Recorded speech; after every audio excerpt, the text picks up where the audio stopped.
again. It's the Quilt Doctor, and this time we're in the McLean Textile Gallery.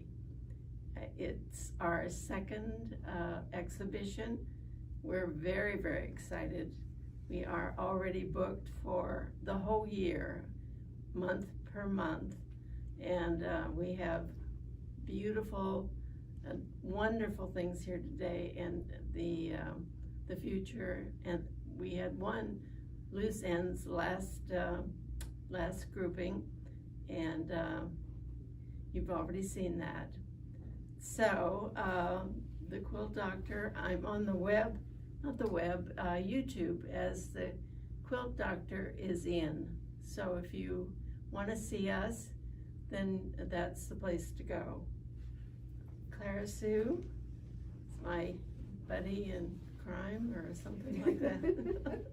And we're chums. So she's back up with all our notes, and with that, we'll have both of the artists come in, and this is Eileen Doughty.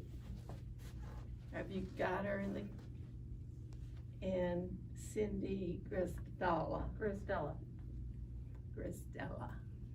And they're going to take us around the room and talk about their exhibition. So we're going to start, I think, with Cindy here. Cindy, it's gorgeous. Can you tell us something about your first exhibit here? It's colors. How did you pull it all together? Well, thank you so much, Nancy. I appreciate it. So this quilt is called New Beginnings, and there's a reason for that. I started out with this, and my work is very improvisational, very abstract. I started out as a traditional quilter many, many years ago, and was a traditional quilter, enjoyed making traditional patterns, but I got a little tired of following other people's patterns. And so I have, over the past few years, 10, 15 years, have evolved into a more contemporary style. So this is clearly based on the traditional log cabin. I made this block very improvisationally out of, quite frankly, they were leftovers from another project.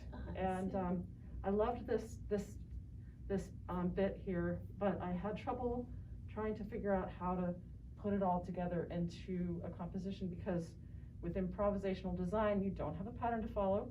Right. So I get to decide what it looks like. Right. It stayed up on my design wall for months and months. Oh. Well, I tried to figure out, I tried a whole bunch of different backgrounds and different ideas. And then I came to this sort of flat green, so that the bright of the block would draw your eye in. It really does, and the varying textures of the quilting just. Yeah. So each section of the quilt has a different stitching motif to create a lot of dimension and texture in all this negative space. It does. It truly does. Sarah, you've had it for a little while now, and it's gone around to lots of different places. Exhibited. It's been exhibited before. Yes. I see. It's exceptional. Thank you. Good. Let's move on down here. Clara Sue, Yes, ma'am. I'm right here. Do you have anything to say to this one? It's an abstract of the Vermont mountains. Yes, it's called Mountain Sunrise. I see. Sunrise, and Cindy has hand dyed the fabrics for this particular quilt. Only the ones in the top. The sky fabrics are fabrics that I dyed myself. I'm typically not a dyer, but I did do a little bit of that.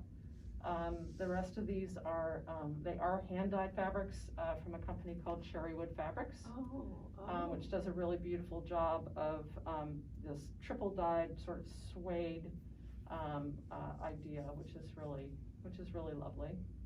So you get the colors on a bolt, or you blended all those colors together. I blended them together, I cut them and Yes. sewed them back together. Uh-huh. Obviously this, striped section Yes. was intended to represent the mountains. A friend of ours gave me a photograph of their mountain view in Vermont, Oh. and I, created this abstract landscape, doing the design in 3 sections.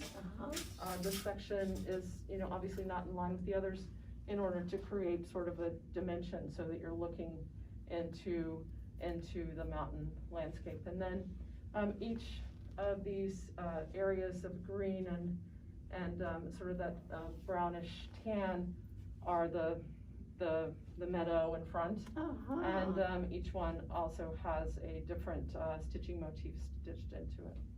This is an homage to Matisse, number 2. And this brightness in here attracts your attention more to the center of the piece. And it has all straight line, vertical stitching.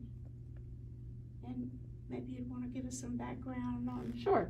So this is this one and the next, the one coming up next are more recent pieces. Mm-hmm. So this is one that I just finished in the last year.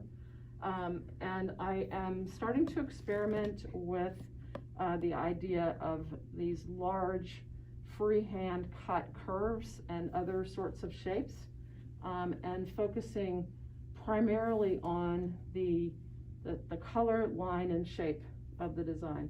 I have an art history major from the College of William & Mary back in the day. Very good. And so I'm very interested in sort of the design, the principles of design that I use in fabric, the same way that I studied them when I was back in the day when I was in college. And so I was fortunate as a child that my parents encouraged my love of art. I had the opportunity to experiment with painting and drawing and ceramics and embroidery and all kinds of different things. There weren't any quilters in my family, so I don't come from a quilting tradition. I didn't learn anything about quilts until I was a young adult. Wow. And so quilting, once I discovered it, just spoke to me in a way that other art forms had not. And so the opportunity to create an interesting artistic composition and then add in texture with the stitching lines that you can't do in any other medium. And that's why this is so exciting to me. And that I have to tell you that pink piece is like it glows in the dark. I mean, it is so beautiful. It almost looks like a sliver of the moon or something, but it especially compared with the complementary green here, it really does. That draws your eye in. It really pops. Does. And that was deliberate. It's magnificent. Go ahead. This is your. So this is my big most shows recent piece. offer. I finished it the day before we hung the show. Oh my gosh. And so this is again, I am exploring with these freehand cut curves that are very sort of very organic, and so you have this whole area that comes down and then goes back up in the green, and it's this set of motifs is just really sort of exciting to me. Here's another section here that sort of creates this wonderful shape. So I have moved towards, just really abstract line and shape in these more recent pieces.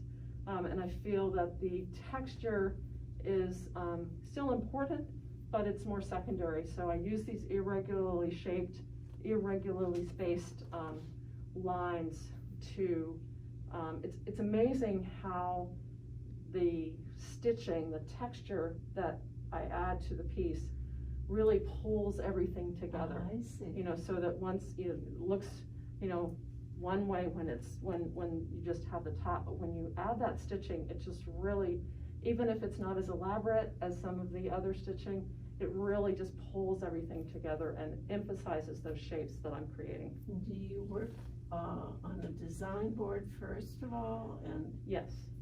and see what works? Yes, so these elements are created in block format, just like a traditional quilt. So each of these blocks is created separately, and then I have a design wall in my studio, and I lay them out on the wall, turning them this way and that, auditioning different, this went through several different, iterations, I guess, of the design before I settled on this one. So it's a process of, it sounds a little bit weird, but sort of, talking with the piece and letting it talk back to me, and what shapes I want to emphasize, what lines I want to make prominent. Well, your eye never tires of looking at it, because there's always something that catches your fancy, and it's fabulous. Thank you.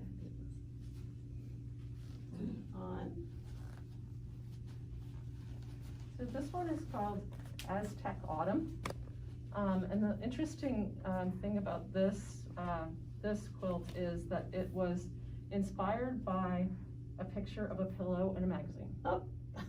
And the pillow had these sort of irregular stripes, and I just, as an improvisational artist, the most important thing that I ask myself is, what if I put, what if I, use these stripes and add in a few improv log cabins to break up the stripes. Stripes are different heights, so we have a skinnier one here and a wider one here. So the visual it's not boring excitement that you get is really a lot of fun, but it's very intense. There's a lot going on. So I included these sort of organic curved borders on the interior to kind of give the eye a place to rest. But then I wanted to, to sort of keep the interest going on these two sides. I have a very, I don't know, I call it my quilting DNA. I love, scrappy designs. I made a lot of scrappy, traditional quilts when I was doing traditional quilts.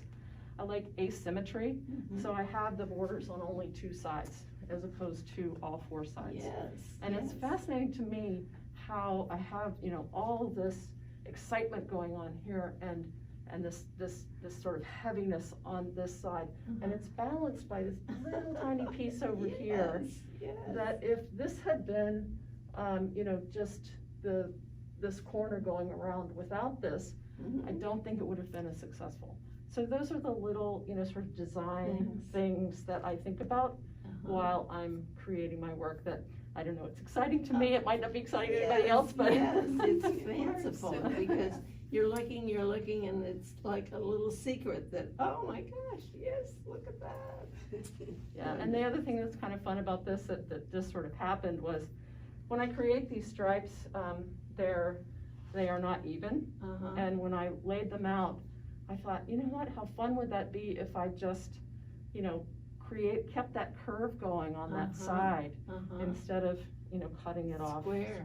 Absolutely, so it gives it motion to so this is a fun one. Yes. What's the name? Aztec Autumn. Aztec Autumn. I am the author of a book called Artful Improv, and it is a book to help quilters learn how to design improvisationally without using patterns or templates or really any rules. And so the next three quilts, these here, are quilts that use techniques from that book. So I teach 5 basic techniques that students can use to put elements together to be in their own quilts. So this is, when I was a traditional quilter, Drunkard's Path was one of my favorite, one of my favorite designs. So this is a sort of an improvisational Drunkard's Path style, and then the background is activated by these colorful inset stripes. It's almost like lightning. Yeah. Coming over. Yeah. Yes. And also it's an example of an analogous color scheme where I'm using colors that are next to each other on the color wheel, blue, green, and purple. I see. And then the motion of the quilt. And then, this stitching on this one is just in a giant spiral that goes all the way around, sort of, mimicking the Drunkard's Path spiral. The Drunkard's Path. And the one above is? And the one above is similarly using the improv curves, I call them, in a different orientation. They don't make the Drunkard's Path circle. They look to me sort of like, marbles that are tumbling. And then separated by just these, I love these stripes. I think you can never have too many stripes. They're wonderful. And so I had fun with sort of a different color recipe here, using mostly less saturated autumn mood sort of tones. They're both wonderful, wonderful. It's called Painted Desert. When I was a child, my parents took all 4 of us, plus the dog, on a trip from Florida in a camper out to California to visit my uncle and then back. And we'd never been any place like that. And so this is sort of my rendition of the Painted Desert in the Petrified Forest National Park in Arizona.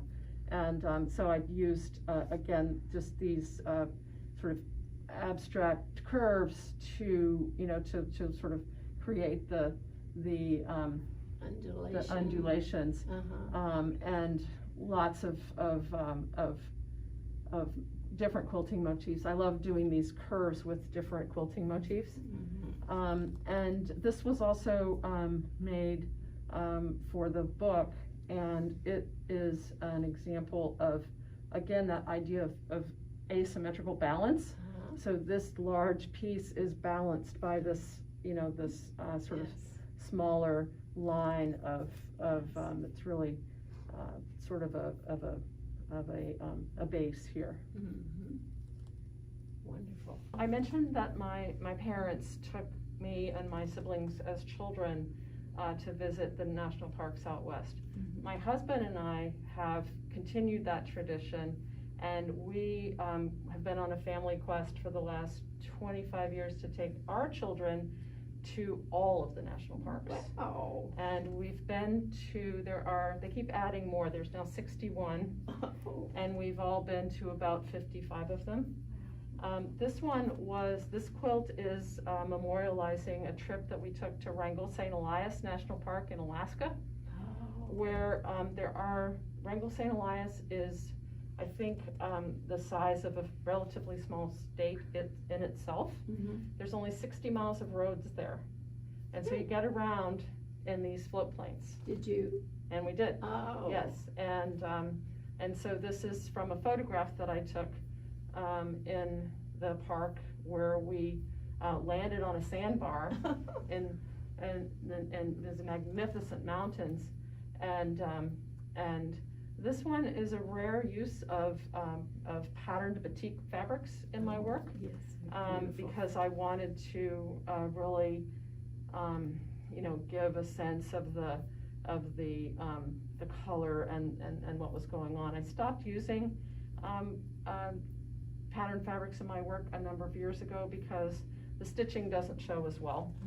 But I do love them and still have a lot of them. This quilt was in Donna DeSoto's National Park book that came out a few years ago. So it was representing Wrangell St. Elias National Park. Wrangell St. Elias. Wrangell St. Elias, yep. There are 8 national parks in Alaska. 3 of them are above the Arctic Circle. Oh, dear. So those are ones that we haven't made it to yet.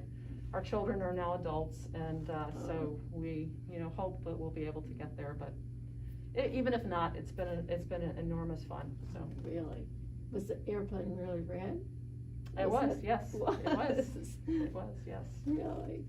Because it's special, it really. Yeah. So this was kind of an interesting idea because I don't do applique, and so I had to figure out how to do this. How to do the applique, so and the wheels and the wheels, and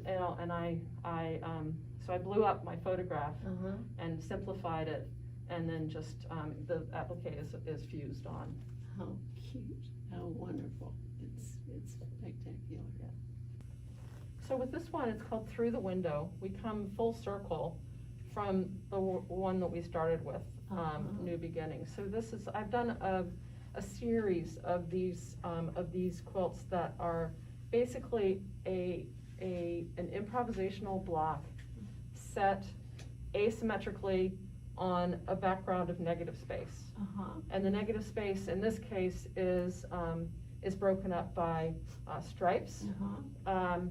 And also I've used several different values of this gold in the negative space, and then again added my sort of signature free motion quilting, which I do freehand without any marking or stitch regulator or anything like that. So that's really good. So it's a lot of fun. Well, it's wonderful. So that's Cindy's presentation. And, thank you so much. I appreciate the opportunity, Nancy. It's really fun. It's a joy. Eileen and I have been friends for 30 years. Yes. That's hard to imagine. Where were those little kids? Where are they? Nancy saw my children grow up. So it was really special in my tiny shop. And 30 years later, here we are with these beautiful quilts. Tell us about it. So like Cindy, I started out with traditional quilting, and unlike Cindy, I don't have an art degree. I have a cartography degree. I know. So looking back, the landscape had an influence on what I ended up doing. Absolutely. And it was an epiphany for me to realize that quilting, as beautiful as traditional piece quilts are, you can do other things with quilting, and I realized you could do landscapes with quilting, so it evolved to do the world that I live in. And this is a small example. They say, do what you know. So this is inspired by the view out my studio window. My studio is a spare bedroom in my house, and I have crows in my neighborhood. I love crows. You'll see with the pieces I brought to your wonderful gallery, I am focusing on trees in what I chose to display here. I see. And I love my sewing machine. I love to stitch trees. So everything you see here is machine stitched. And is the fabric, what did you call The it? fabric is something I bought from a friend who dyes fabric. I do, like Cindy, I'm not a dyer, but I will show you some examples of painting on fabric. I see. Well, they're charming, really, really charming. They really show that movement with the crows taking off and flying, and we all love to look at them, you know. They're fascinating They birds. are, yes, they are. And the next one is inspired by the landscape of Wisconsin, where I grew up. Wait a minute, have you got this? I had a challenge to make a scene relating to summer. So I chose to do a northern summer, which is not as hot as our Virginia summers. So the sun is not as hot as you might feel. But hopefully you have the sense looking at this that you're in a very quiet area. Maybe you'll hear crickets chirping, Yes. maybe a fish jumping in the water. Yes. And again, I love to do trees. These are free cut from a lot of different green fabrics. Uh-huh. And I started from the back, had my sky cut out, put the background green down. The water is painted satin, because I wanted to have a little bit of a sheen there. So I've painted white satin with different types of blue fabric paint. Are these Queen Anne's lace? And this, yes, it's Queen Anne's lace. I'm glad you recognize it. And the flowers are, the white is entirely thread. Oh. I just love my thread. So I've got a lot of different colors of green threads in the fabric to build up the depth. So you actually have a thread and needle, and you are. It's machine. Oh, it's all machine. Oh, okay, okay. I see. Yep. I see. But it's layered then on top of the fabric. So it's raw edge applique. Yes. It's Yep, laid down on the background. There's no turn under edges. No. I'm in too much of a hurry to Well, turn under my edges. While the emotion is there, you gotta get it done too. That's for sure. My husband was taken with this one. Oh, He really, did he study it? he did study it, and I said, well, she's done a masterful job, but I'll let you tell. This one does appeal to a different variety of people, perhaps.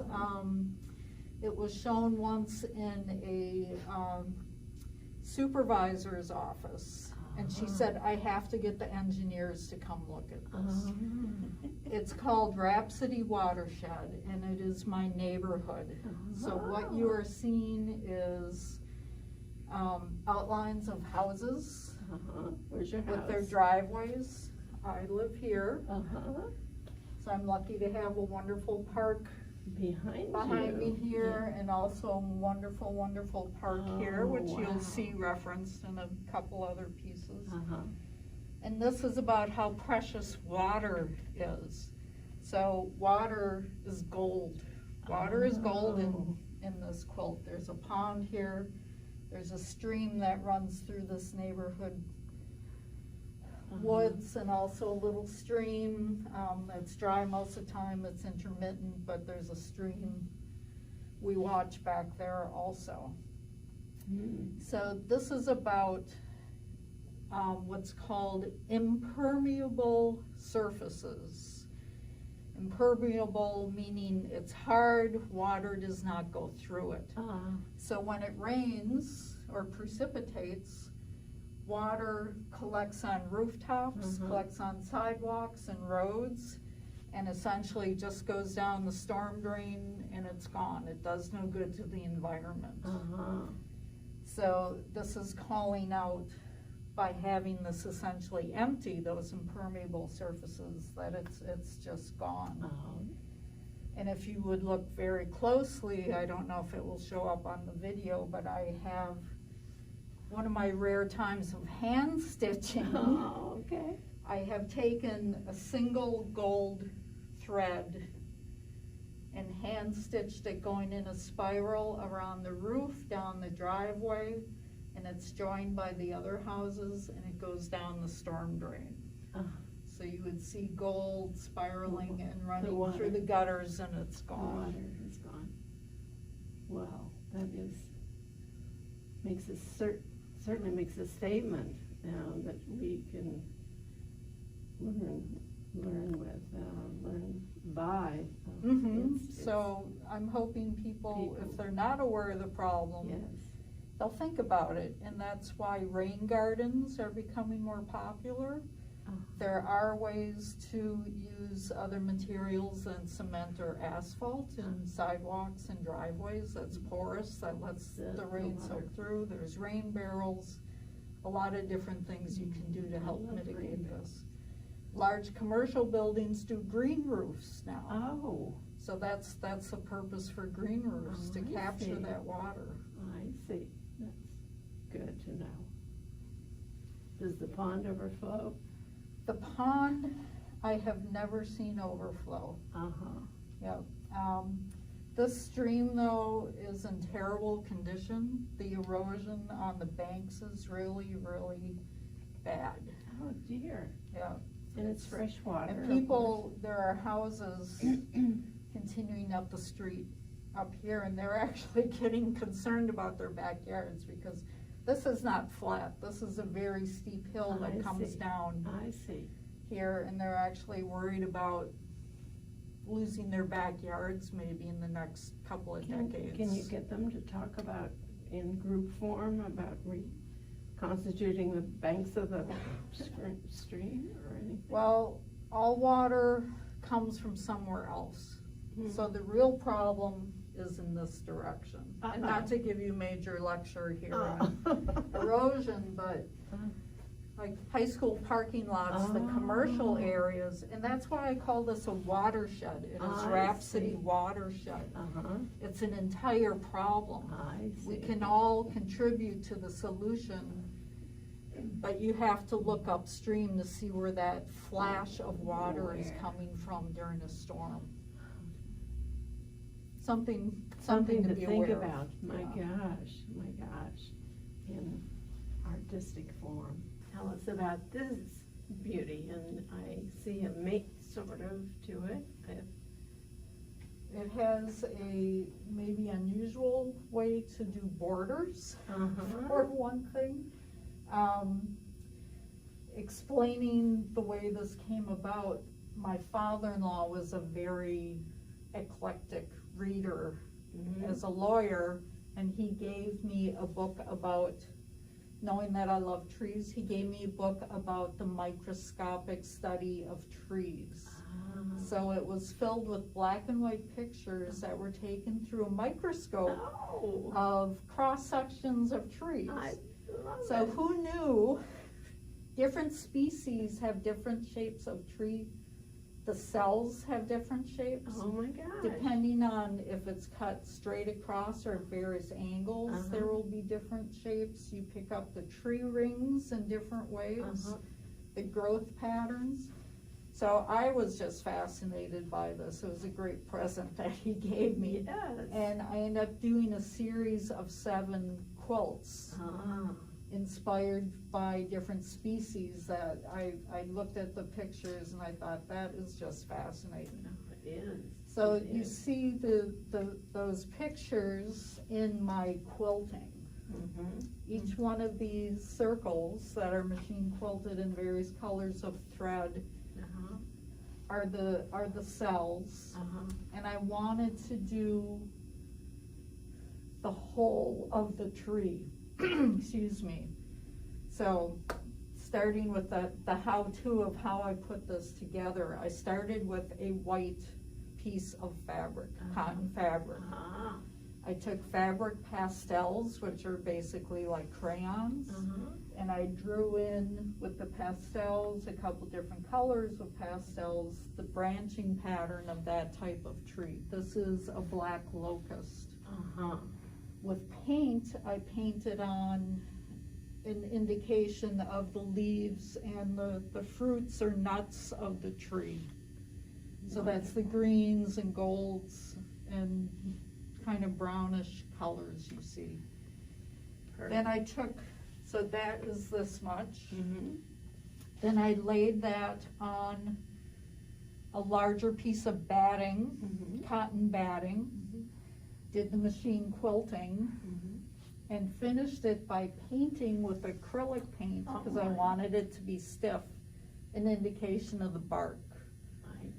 The pattern of the bark, which is also individual by tree, what the bark looks like. And I didn't want it to be a rectangle. I took advantage of that raw edge by having an irregular edge. And the edge is painted also, and you can see the quilting on the back. So it does have a backing to it, but this part is just batting and the backing, Uh-huh. and this has the traditional 3 layers I of the see. quilt. So I had a lot of fun with that. I can imagine, and only you can do as well getting it straight and all your branches and trunk and everything. Oh, I won't guarantee it's straight. It's pretty forgiving. It is wonderful. And it's brother over there.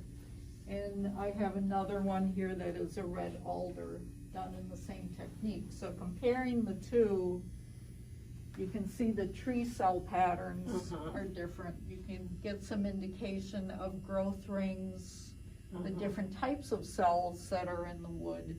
These are both the same magnification. They're 25 times magnification. Oh my God. And they're both cross sections. Wow. Do you still have the book? I still have the book on my shelf. It Yeah. sounds charming.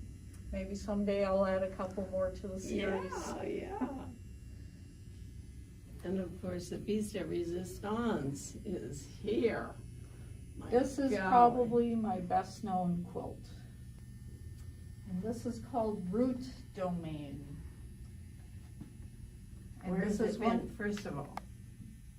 I will never sell this quilt. No. It means so much to me. Where has And it like been? the water scene, this is also inspired my growing up in Wisconsin. Oh. And also by my knowledge of geography and cartography Uh-huh. figure into this. That is, cartography is mapping? It's map making. Mapping. So I had to take geography classes Uh-huh. to know about the world in order to map it. I see.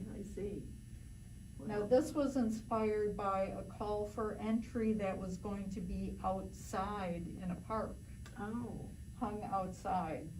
And I Oh. thought, I would love to make a quilt that looks like it is part of that, Scenery. Oh. literally part of the park. Gosh. So that's why it's hung from a branch up there. Yes. And the hanging loops have leaves on them to look like it's a leafy maple branch. Uh-huh. The upper section is above ground. We have mature trees. There's yellow netting for sunbeams. These are called erratics. They were left there by the glaciers a few tens of thousands of years ago. That's something you would normally only see in the landscape where there have been glaciers. Oh, my goodness. And wood violets Is it and rock? ferns. It is a rock. They're rocks, Uh-huh. yep. And I crinkled the fabric and then fused them down My to get that goodness. texture. So. More machine stitching with a beautiful variegated thread. But down below your feet is where all the action happens. There are no animals up here. This is almost still. Uh-huh. Down here we have mammals done in thread and insects and various other little creatures, little, I like the mice. the mice, yeah. They're wonderful. So this is sort of where my love of thread painting started. This, I think, goes all the way back to 2001, this quilt. So this Oh. quilt's been around. Oh.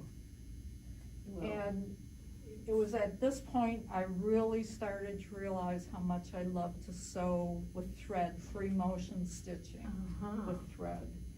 It was just such a wonderful way to do the fur of the chipmunk, the mice, the badgers, the mole. The insects are painted with acrylic. It's, And this was also a lesson I happened on accidentally, that repetition gives you movement.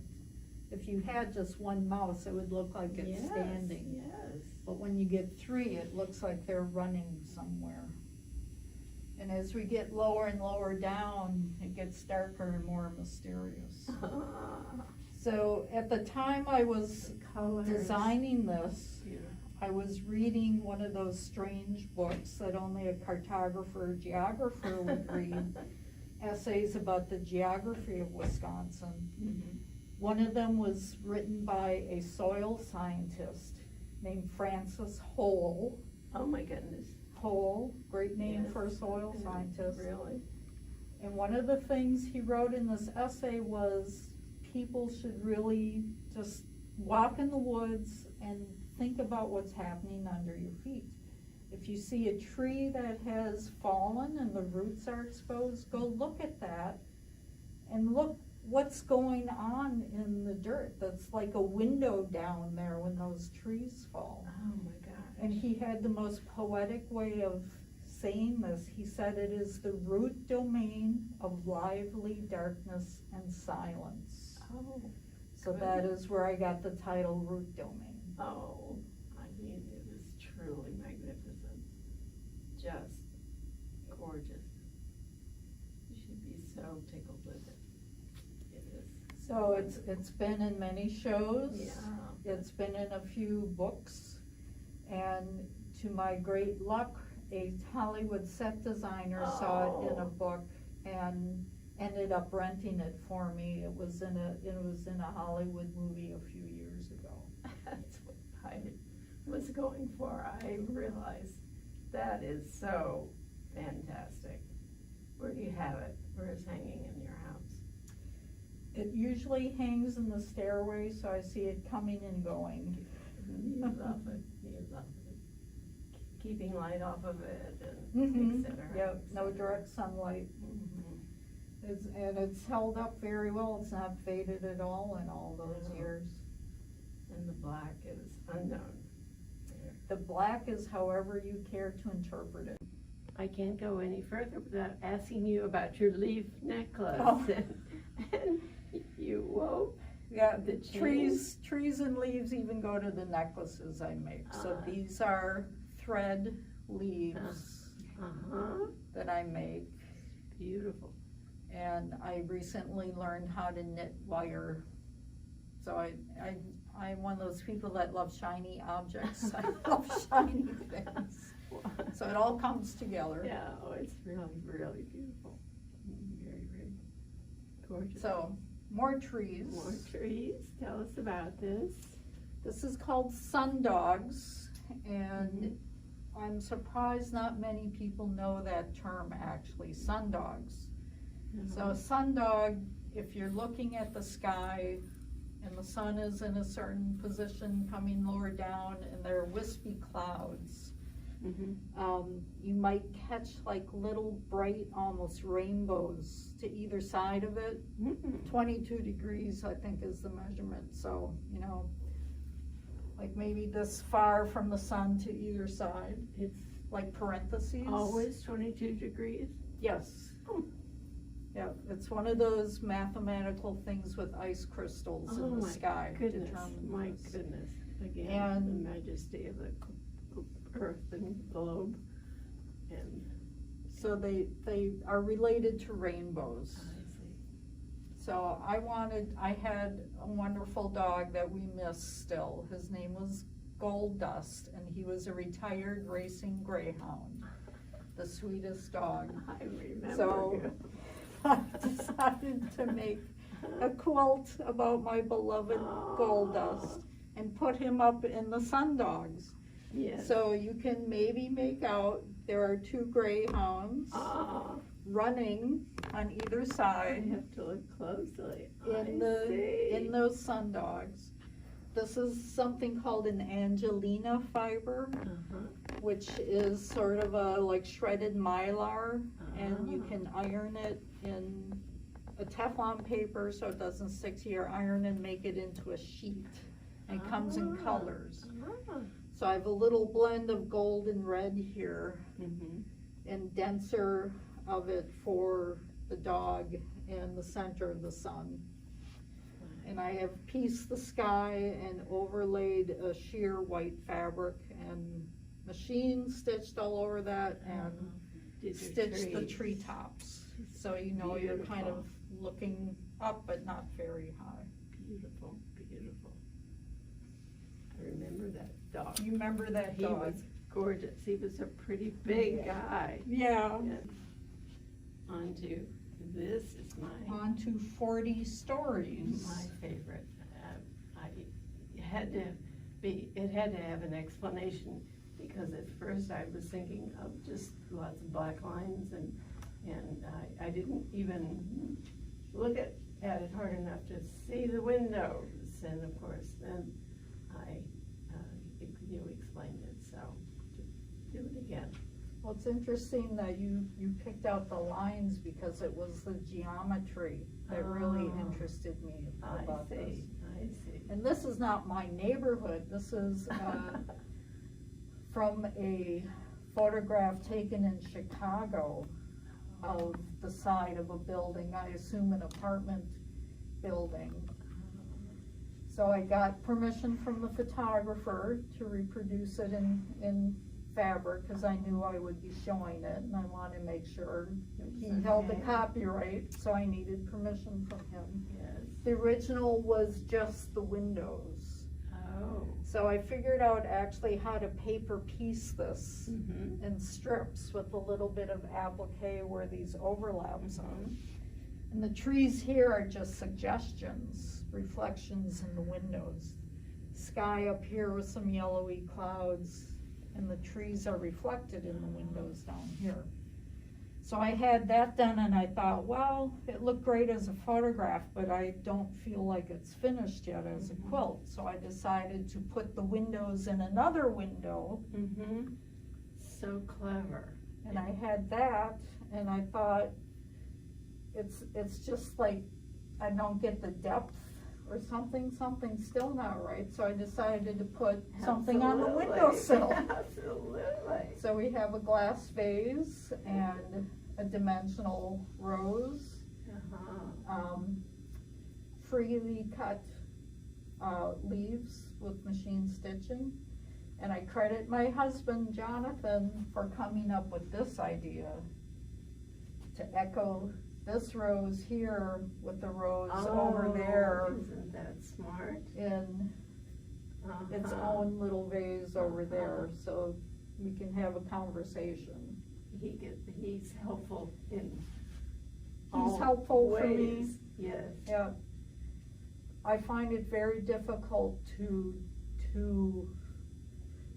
be honest or be, not, I can't think of the word. True to yourself? To really judge my own work, to see it with somebody else's eyes. So see. he's another set of eyes I for me. see. Critique groups are wonderful also. Yes. You just ask somebody, what do you see when you look at this? Because I know what my intent was. You have to find out from somebody else if you were successful in what you were trying to achieve. Do you have critique groups? Yes, I have a critique group I've been in for some years. And one of the things you have to do is really trust each other, that people don't get defensive.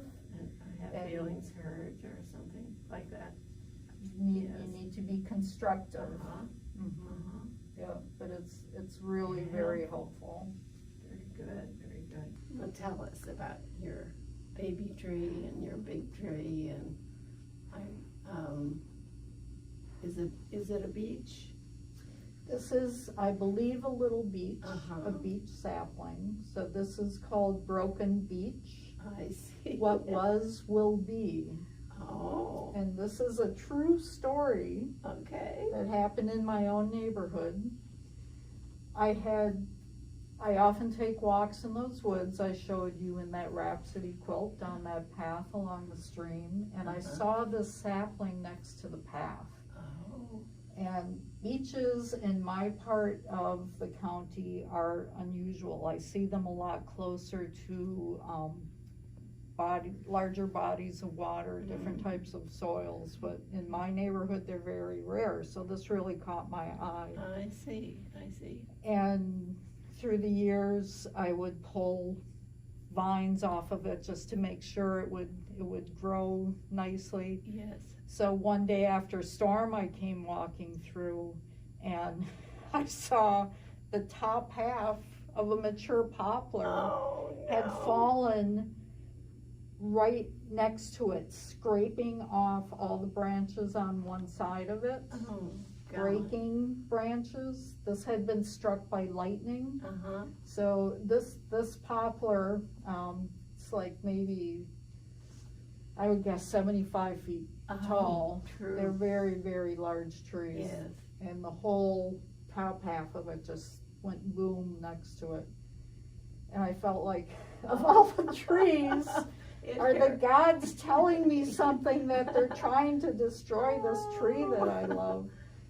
And what I've tried to express with this quilt, you see the breaks of some of the branches. This is whole. The white stitching is like ghost lines. These are the branches that were there. And it's still alive. It's been a couple years now. It's sprouted more branches, so it has come back. Oh my goodness. So it's about resiliency. Resiliency. Did you put it back in the ground, or was it still? Oh, it was standing. There? It was. Oh, it was standing. It was just had gotten a beating from the. Yeah, it just. I see. It just missed being like ground zero for this thing. It could have been totally smashed, but it just lost about half of its branches. And the colors of your background. This is very fun for me, and I feel for Cindy picking out the colors for her quilts too. How much fun it is to go to your stash. Yes. Pick out things you think are going to work, and narrow it down, and audition fabrics and cut them up and try them together. I see. So this is maybe a little different for me to do this kind of piece background, and there's a hint of blue sky up here, but it's not the kind of cloudy sky that I often use. I wanted you to feel that you were in you see the light. some light, yeah. I wanted you to feel that you were in the forest with lots of trees around you. So that's my love of trees, and that's how I love to do my quilting. Okay, well, let's have Cindy and Eileen together for a moment. Well, I am charmed to be here. I had to get a cane and hold myself up because I was swept away by these stories and the beautiful work that is expressed here. It's an emotional story, each one of them, and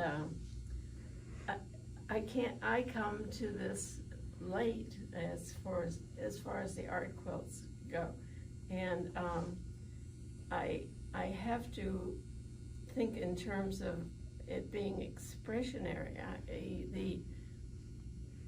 The expression artists. First we had the photographs and the old masters, and then expression, am I saying abstract. Well, then we went to abstract from there. They are expressionists. You have captured both schools as far as the abstract and the impressionist. It's so grand. I hope the viewers will enjoy it as much as we have, and I thank Eileen and Cindy so much, and you can look for them here. We're open until the end of the month with their presentation, and thank you for